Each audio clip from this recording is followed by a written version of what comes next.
आपण सर्वजण जाणतो की देशामध्ये पहिलेपासूनच मनरेगा ही योजना त्या ठिकाणी सुरू होती. याची व्याप्ती अजून वाढविण्याकरता या योजनेतून होणारे कामं हे लोकांना दिसले पाहिजे आणि खरोखर त्याचा लाभ ह्या देशात राहणाऱ्या लोकांना मिळाला पाहिजे. त्याचबरोबर आपल्या समाजातला एक जो श्रमिक वर्ग आहे, त्याच पद्धतीनं शेतात काम करणारा शेतकरी वर्ग यांच्यासोबत देखील न्याय झाला पाहिजे. याच्याकरिता ह्या योजनेची व्याप्ती काढून त्याचं नाव VBG रामजी ह्या पद्धतीनं एक नवीन योजना तयार करण्यात आली. कायद्याने देखील त्याला मान्यता देण्यात आलेली आहे. यामुळे निश्चितच ग्रामीण भागातल्या इन्फ्रास्ट्रक्चर सोबतच अर्थव्यवस्था देखील मोठ्या प्रमाणावर बळकट होणार आहे.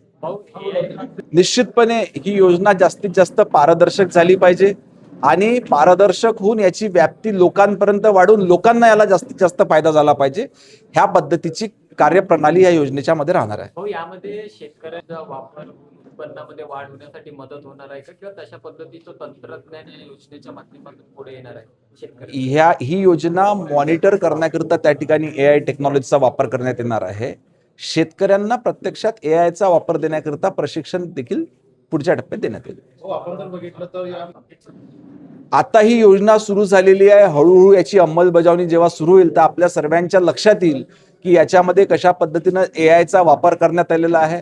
आत्ताच आपण बघितलं की आधी प्रशासकीय खर्च करण्याची जी 6% व्यवस्था होती ती वाढून 6%वरून 9% त्या ठिकाणी करण्यात आलेली आहे.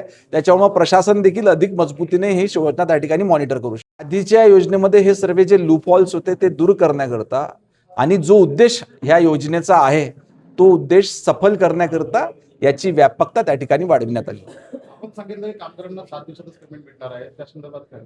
नाही, निश्चितच कामगारांना त्यांच्या खात्यामध्ये DBTच्या माध्यमातून लवकरात लवकर हे त्या ठिकाणी पेमेंट मिळण्याकरता देखील प्रयोजन याच्यामध्ये करण्यात आलेलं आहे.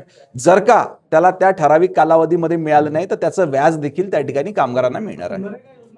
महात्मा गांधींचं नाव कुठेतरी पुसण्याचा प्रयत्न त्याचा आरोप विरोधकांकडून होत आहे.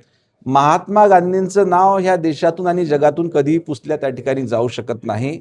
आणि मला असं वाटते नावामध्ये असण्यापेक्षा नाव कुठे कोणाचं आहे याच्यापेक्षा त्या योजनेमध्ये काय आणि योजनेची व्याप्ती कितपत बळकट आहे हे अधिक महत्वाचं आहे. असं आहे की VBG रामजीचं विधेयक पास झाल्यानंतर या ठिकाणी महाराष्ट्रामध्ये एक कमिटी बनवण्यात आली आणि या कमिटीमध्ये 5 लोकांचा अंतर्भाव करण्यात आला, ज्याचे संयोजक सन्माननीय खासदार अनिलजी बोंडे यांना संयोजक बनवण्यात आला आणि आम्ही 4 लोक जे आहेत ते सहसंयोजक म्हणून याच्यामध्ये घेण्यात आले.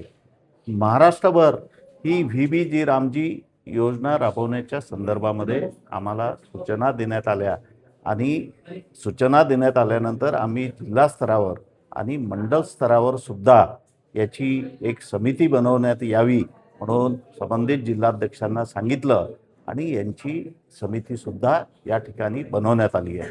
आता VBG रामजी ही जी योजना आहे, पूर्वी मनरेगा होती आणि त्याचं नाव बदलून VBG रामजी करण्यात आलं. विकसित भारत गॅरंटी फॉर रोजगार अँड आजीविका मिशन असं ते नाव आहे आणि याचा फायदा हा ग्रामीण भागातील लोकांना 100% झाल्याशिवाय राहणार नाही. कारण पूर्वीच्या योजनेमध्ये 100 दिवसच काम करण्याची मुभा होती. आता ती 25 दिवसांनी वाढवून 125 दिवस करण्यात आली. ST कॅटेगरीच्या लोकांना 25 दिवस अजून जास्त मुभा देण्यात आली, म्हणजे 150 दिवस त्यांना काम करण्याची मुभा देण्यात आली.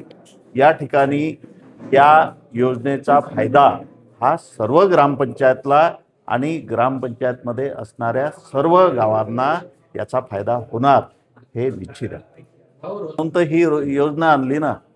म्हणजे पूर्वी मनरेगा होती, ज्याला रोजगार हमी म्हणायचं, अर्धे तुम्ही अर्धे आम्ही, आणि हे अर्धे तुम्ही अर्धे आम्ही बंद व्हायला पाहिजे म्हणून विकसित भारत जी रामजी ही योजना या ठिकाणी आणल्या गेली आणि या योजनेचा फायदा असा होईल की AIचा वापर करून होणारा भ्रष्टाचार या ठिकाणी संपवला जाईल.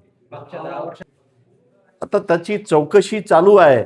जशी जशी चौकशी येईल तसं तसं तुम्हाला सांगेल.